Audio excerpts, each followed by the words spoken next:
आप देख रहे हैं देश का विशाल नेटवर्क इंडिया टीवी लाइव, सच्चाई की सही आवाज। સાણંદમાં રિક્ષા ચોરી કરતી ગેંગ ઝડપાઈ, એલસીબીની મોટી સફળતા। સાણંદ તેમજ આસપાસના વિસ્તારમાં લાંબા સમયથી રિક્ષા ચોરીની ઘટનાઓ વધી રહી હતી। આ સ્થિતિને ધ્યાનમાં લઈને અમદાવાદ ગ્રામે એલસીબીની ટીમે તીવ્ર ચેકિંગ અને ગુપ્ત માહિતીના આધારે કાર્યવાહી કરી। એલસીબીની ટીમે સાણંદ વિસ્તારમાંથી રિક્ષા ચોરીમાં સંડોવાયેલા એક ગેંગનો પર્દાફાશ કરતા અનેક ચોરી થયેલા રિક્ષાઓ સાથે આરોપીઓને ઝડપી લીધા છે। આ ગેંગ અમદાવાદ શહેર અને ગ્રામ્ય વિસ્તારોમાંથી રિક્ષાઓની ચોરી કરીને તેને અલગ અલગ જગ્યાએ વેચતી હતી।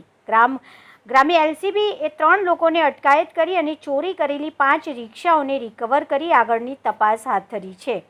અધિકારીઓએ જણાવ્યું કે આ કેસમાં વધુ પૂછપરછ કરવામાં આવી રહી છે અને શક્ય છે કે અન્ય રિક્ષાઓમાં પણ આ ગેંગ સંડોવાયેલી હોઈ શકે।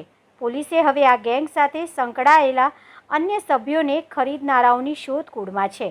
रिपोर्टर नीलेश मकवाणा। देश और प्रदेश की खबरों के लिए अभी सब्सक्राइब कीजिए इंडिया टीवी लाइव, साथ ही बेल आइकन को दबाना बिल्कुल ना भूलें, जिससे सबसे पहले खबर आप तक पहुंचे।